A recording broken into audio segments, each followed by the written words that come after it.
धरती माँ के लाल सुनो तुम, धरती करती है ये पुकार। लौटा दो अमृत तुम इसका, जन जन का होगा उद्धार, जन जन का होगा उद्धार, जन जन का होगा उद्धार। अबे नहीं समझ में आया ना, आजा मैं समझाता हूँ, बैठ जा बैठ जा। यही पूछना चाह रहा है ना कि कौन सा अमृत धरती को लौटा दे। अब कौन सा अमृत बाबा, समझाओ ना। देख बबुआ, खेती कोई पेशा नहीं था, ये तो रोजमर्रा की जिंदगी का एक हिस्सा था। जमाने में खेत होते थे, खेत में मेड़ होते थे, मेड़ पे पेड़ होते थे, और पेड़ भी कई तरह के होते थे। तो पेड़ों पर तरह तरह के पक्षी, पक्षियों की बीट केंचुओं का आहार, और मवेशियों का गोबर खेती का आहार। तो क्या? अरे धरती अपने आप उपजाऊ हो जाती थी। अच्छा। अरे बबुआ, आजादी के बाद वैज्ञानिक तरीकों से खेती करने से फसल की उपज तो बहुत बढ़ गई, लेकिन माटी में रहने वाले छोटे छोटे जीवों पर और पेड़ पौधों पर असर अच्छा नहीं हुआ। तो इसमें हम क्या कर सकते हैं बाबा? बहुत कुछ कर सकते हैं, और यकीन ना हो तो चल मेरे साथ। कहाँ? इसके बारे में और जानकारी मुहैया कराने के लिए सब किसानों को एक फिल्म दिखा रहे हैं। हाँ बाबा, जल्दी चलो, क्योंकि ये सिर्फ मेरे लिए ही नहीं बल्कि हर उस किसान के लिए समझना बहुत जरूरी है जो अपने हल के फल से भारत की तकदीर लिखते हैं। बाबा चलो ना, आ गए होंगे वो सब, देर हो रही है। चलो चलो चलो।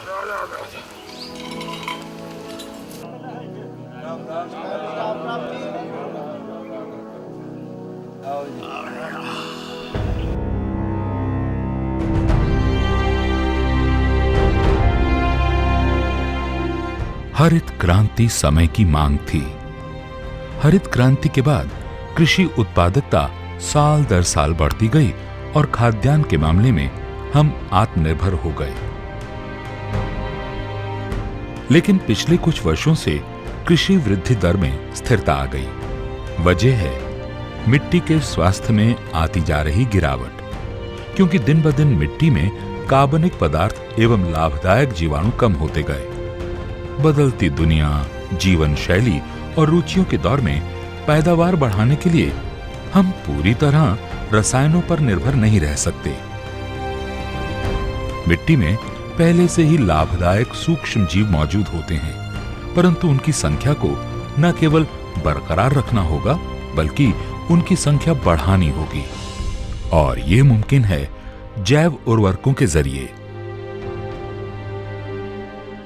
जैविक खाद जीवंत बैक्टीरिया के आधारित खाद होते हैं। हमारी ज़मीनों के अंदर जो काम के बैक्टीरिया होते हैं, जो हमें कुदरत ने दिए हैं, वो बैक्टीरिया की कमी हो गई है, और उस बैक्टीरिया को हमें अपनी तरफ से जैविक खाद डालने से रिचार्ज करना है। जो बारिश के बीच में गैप हो जाती है तो जड़ों के अंदर पानी की कमी महसूस होती है, उस वक्त पौधों को ये बैक्टीरिया उसकी जड़ों के साथ होते हैं, तो वो थोड़े थोड़े मात्रा में नमी देते हैं और जो पौधे हैं उसको मरने नहीं देते। जैविक खाद देने से जो आपकी जमीन है वो जीवंत हो जाएगी। वैसे तो जैव उर्वरकों के बैक्टीरिया, शैवाल, कवक और अजोला जैसे वर्ग हैं, लेकिन प्रचलन के लिहाज से जैव उर्वरकों के दो प्रमुख वर्ग हैं।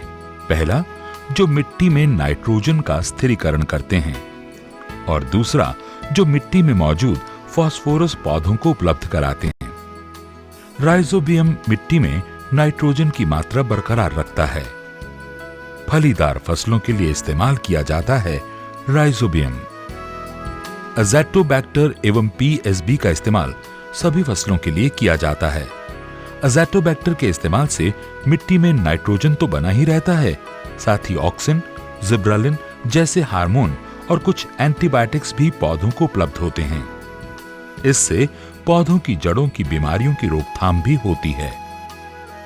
पीएसबी यानी फॉस्फेट घुलनशील जीवाणु अघुलनशील फॉस्फेट को घुलने लायक बना देता है, और इससे मिट्टी की उर्वरकता बढ़ जाती है। ज्यादा असरदार और बेहतर नतीजों के लिए जैव उर्वरकों को अब पाउडर के साथ साथ तरल उत्पाद के रूप में भी पेश किया गया है। इसको इस्तेमाल करना भी आसान होता है। तरल पदार्थों की शेल्फ लाइफ 2 वर्षों तक होती है एवं अधिक तापमान में भी सुरक्षित रहता है। जैव उर्वरक डुबोकर बीज उपचार, बूंद सिंचाई, जड़ भिगोने या कंपोस्ट के साथ मिलाकर मृदा उपचार के जरिए इस्तेमाल किया जाता है। अगर बूंद सिंचाई के साथ जैव उर्वरकों का इस्तेमाल किया जाए तो इसके नतीजे बहुत शानदार होते हैं। जैव उर्वरक पैदावार बढ़ाते हैं, मिट्टी में कार्बनिक पदार्थों की मात्रा बढ़ती है, पीएच भी संतुलित हो जाता है, मिट्टी की जल धारण क्षमता बढ़ जाती है, कुदरती जीव जंतु और पौधे पनपते हैं। किसान भाइयों का अनुभव कहता है, मैं वेजिटेबल में भी बायो फर्टिलाइजर वापरता था, गन्ने में भी, और हल्दी में अभी जो फसल है पूरे जैविक खाद पे ही है। बायो फर्टिलाइजर से जो आपकी ज़मीन के अंदर बैक्टीरिया की संख्या बिल्कुल कम हो गई है, वो वापस आ जाएगी और आपकी ज़मीन फिर सजीव हो जाएगी। जैव उर्वरक केले, अनार और अंगूर की फसल को कवक से होने वाली बीमारियों से बचाता है। जैव उर्वरक जल्दी खराब होने वाली करेले, टमाटर और दूसरी सब्जियों की संग्रहण अवधि भी बढ़ा देते हैं। बायो फर्टिलाइजर यूज़ करने से उत्पादन क्षमता बढ़ गई, उसका साइज बढ़ गया, कैनोपी बढ़ गई, माल बढ़िया हो गया और ज़मीन बहुत भूसभूषित हो गई। इसलिए मैं 7 साल से बायो फर्टिलाइजर यूज़ कर रहा हूँ। यही नहीं, जैव उर्वरकों की कामयाबी की दास्तां बड़ी लंबी है। अलग अलग फसलों में जैव उर्वरकों से ज्यादा गुणवत्तापूर्ण और अधिक मात्रा में फसल हासिल कर किसानों ने नए कीर्तिमान स्थापित किए हैं। लास्ट ईयर से ये खेत में हमने लिक्विड बायो फर्टिलाइज़र यूज़ किया है और ये अनार की जो खेती है इसमें आप देखेंगे तो 400 तो 500 ग्राम का अनार यहाँ पैदा हुआ है कि लिक्विड बायो फर्टिलाइज़र यूज़ करने के बाद ये फार्मर को कितना मुनाफा हुआ है। ये सब मुझे अभी क्रिप्को का एजोटेबैक्टीरिया और पीएसबी यूज करने की वजह से ही मुझे ये सब रिजल्ट मिला है। और मैं तो हर फार्मर को ये सलाह दूंगा कि ये साल में ये 2 बार भी यूज करे तो अच्छा है।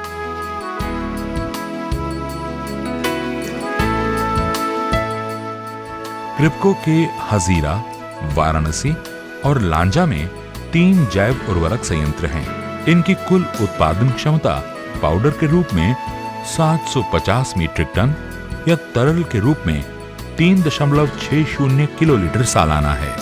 ISO सर्टिफाइड होने के कारण हर स्टेप पर इतना विशेष ध्यान रखा जाता है ताकि फाइनल प्रोडक्ट के अंदर जो क्वालिटी है वो किसानों को पूरी मिले। जैव उर्वरकों का उत्पादन बहुत सावधानी से किया जाता है। उत्पादन की शुरुआत होती है बैक्टीरिया के मदर कल्चर से। प्रयोगशाला में परख नलियों और फ्लास्कों में कल्चर के जरिए इनकी संख्या बढ़ाई जाती है एवं फर्मेंटर द्वारा जैव उर्वरकों का निर्माण होता है। फर्मेंटर कल्चर में 250 लीटर के हिसाब से पर्टिकुलर बैक्टीरिया के लिए पर्टिकुलर मीडिया कोई फर्मेंटर में उसको प्रॉपर अप टू 121 डिग्री तक स्टरलाइज करके उसको वापस 30 डिग्री अप टू कूलिंग करना है। और कूलिंग करने के बाद इन प्रेजेंस ऑफ हीट जो हमने फ्लास्क कल्चर तैयार किया था 2 लीटर का, वो इसमें हम इनोकुलेट करेंगे। ग्राहकों को बेहतरीन और गुणवत्तापूर्ण जैव उर्वरक मिले, इसके लिए उत्पादन केंद्रों पर ही इनका फसलों पर पड़े प्रभाव का अध्ययन किया जाता है। हम खाली लैब में ही प्रयोग नहीं करते हैं, लैब में जो टेस्टिंग होता है इसके अलावा हम ये डेमोन्स्ट्रेशन फार्म में भी हमारा बायो फर्टिलाइजर डाल के उससे क्या हमको उपलब्धि होती है वो हम देखना चाहते हैं। तो प्रत्यक्ष हमको ये देखने के लिए मिल रहा है कि बायो डालने के बाद उसका क्या क्वालिटी है और सामने आपसे दिख रहा है उसमें कितना फर्क है। भारत सरकार का कृषि मंत्रालय भी जैव खाद के उपयोग और विकास के लिए राष्ट्रीय परियोजना के माध्यम से जागरूकता फैला रहा है। सबसे अहम बात तो यह है कि मिट्टी के स्वास्थ्य सुधार के लिए उर्वरक उत्पादक संस्थाएं भी अपना बेशकीमती योगदान दे रही हैं। जो फार्मर्स एडॉप्टिव है उनको हमने सिलेक्ट किया और कई क्रॉपों में, कई पाक में उनको अपना डेमोन्स्ट्रेशन दिखाया और डेमोन्स्ट्रेशन दिखाने के बाद जब उसको फ़ायदा मिला तो दूसरे फार्मर को दिखा के हमने उसको जो उपयोग है वो बढ़ाया है। ये जैविक कल्चर जब से आया क्रिप्को का, हर खेडूत ये जैविक खातर लेने के लिए इधर आता है। खेडूत के लिए बहुत अच्छा जैविक खातर है और जमीन भी सुधारता है और पाक की उत्पादन क्षमता भी ज़्यादा देता है। वो एसिटोबैक्टर के इस्तेमाल से गन्ने में चीनी की मात्रा बढ़ती है। ऐसे में चीनी मिल मालिक भी किसानों को जैव उर्वरकों के इस्तेमाल के लिए प्रोत्साहित कर रहे हैं। हम एसिटोबैक्टर, एजोटोबैक्टर और फॉस्फेट कल्चर हम सहकारी क्षेत्र से लेकर और सभी हमारे जो क्या ना ग्रोवर्स है उसको हम सब्सिडी के दौर पे और यहाँ से सोसाइटी के जरिए हम उसको दे रहे हैं और उससे एसिटोबैक्टर का यूज़ होने से उसके कम खर्च लगता है और उससे शुगर का ये फ़ायदा होता है कि कम खर्चे में उसे ज़्यादा चीनी मिले, क्योंकि ऐसे हमारी 10% रिकवरी होती है और एसिटोबैक्टर यूज़ करते हैं तो हमको उससे 0.2 और 0.5 की रिकवरी बढ़ सकती है। गन्ने की खेती में पहले गन्ने डालने के बाद 2.5 गुण DAP डालता हूँ, उसके बाद PSB 1 एकड़ में 1 बोतल और एजिटोबैक्टर 1 एकड़ में 1 डालता हूँ। उससे 10 से 12 टन ज़्यादा उत्पादन मिलता है। 12 टन मिलने से 12-13 हज़ार रुपया ज़्यादा मिलता है। सभी मिला के 2300 रुपया भाव आता है। उसमें 24-25 हज़ार रुपया का हमको ये जैविक खातर डालने से फायदा होता है। देश के कोने कोने में विभिन्न कार्यक्रमों द्वारा किसानों और वितरकों को जैव उर्वरकों के इस्तेमाल और रखरखाव के तरीके भी बताए जाते हैं। जमीननी जे फलद्रुपतानो जे गंभीर प्रश्न है ये प्रश्न हल थई शके एम छे। भारत सरकार पण आ बाबतमां खूब चिंतित है। कृषक भारतीय संस्था अने बोर्ड आ बाबतमां खूब गंभीरताथी आ प्रश्नने हाथ पर लीधो छे। जिन किसान भाइयों ने जैव उर्वरकों का इस्तेमाल किया है वो अब इसके मुरीद हो गए हैं। क्रिप्को के बायो फर्टिलाइज़र हम 7 साल से यूज़ कर रहे हैं।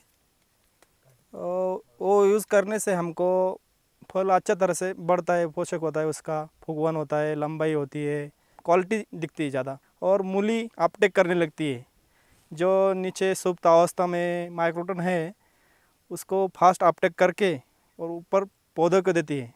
जैविक खाद के प्रचार प्रसार के लिए किसानों को निदर्शन दिए जाते हैं जिसमें रिजल्ट डेमोन्स्ट्रेशन और मेथड डेमोन्स्ट्रेशन रहते हैं। गुजरात में जो सरकार है वो लिग्नाइट बेस्ड खाद के लिए जो जनरल कैटेगरी के जो फार्मर्स है उनको अपने जो पैकेट का जो कीमत होता है उसकी लागत पे 50% सब्सिडी देते हैं। 2 साल से सरकार ये प्रवाही जैविक खाद पर भी सब्सिडी दे रही है। जैव उर्वरक को इस्तेमाल करने के बाद जो नतीजे उन्होंने पाए इससे वो मानने लगे हैं कि जैव उर्वरक आने वाले वक्त की जरूरत है। जो मेरे क्रॉप में बढ़ोतरी आई है वो पर प्लांट 3 से 5 किलो तक की बढ़ोतरी आ गई है और जो उनकी यूनिफॉर्मेलिटी है उनके हिसाब से मुझे जो क्वालिटी और जो मिल रही है वो भाव में 3 रुपये 2 से 3 रुपये की बढ़त आ रही है। एक्सपोर्टर मुझे मिलने आ रहे हैं कि ये इतने भाव बढ़ेंगे क्योंकि क्वालिटी अच्छी है।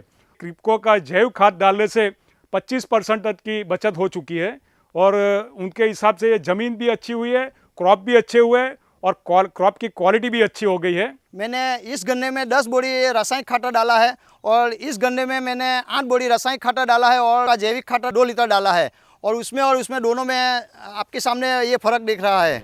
एकीकृत पोषण प्रबंधन आने वाले वक्त की मांग है। इसमें जैव उर्वरक इसलिए जरूरी हैं क्योंकि ये हमारी और माटी की सेहत का ध्यान रखते हैं।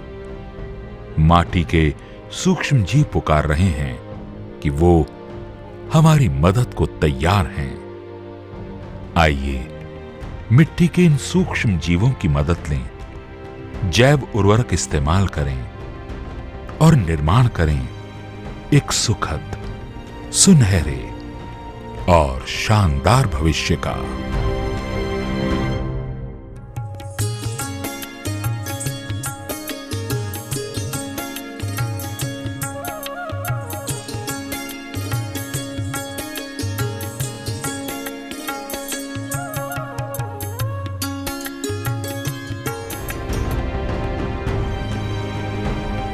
माटी मुस्काई, खेत लहलहाए, गीत किसानों ने ये गाए।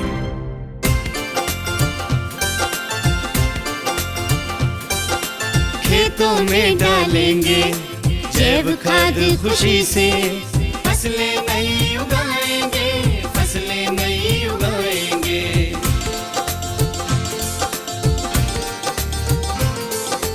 उपज बढ़ेगी नए खाद से, मेहनत सफल बनाएंगे, जैव खाद अपनाएंगे, जैव खाद अपनाएंगे।